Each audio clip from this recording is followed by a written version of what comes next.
Hello friends, I am BM. In this video I will show you how to reset Epson L3210 printer you see on screen or in light blinking. Please like this video, subscribe my channel, hit bell icon. Now open WIC reset tool.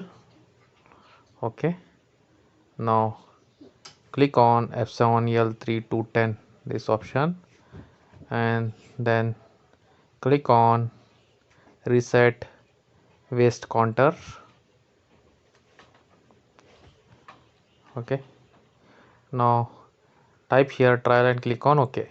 Click on yes.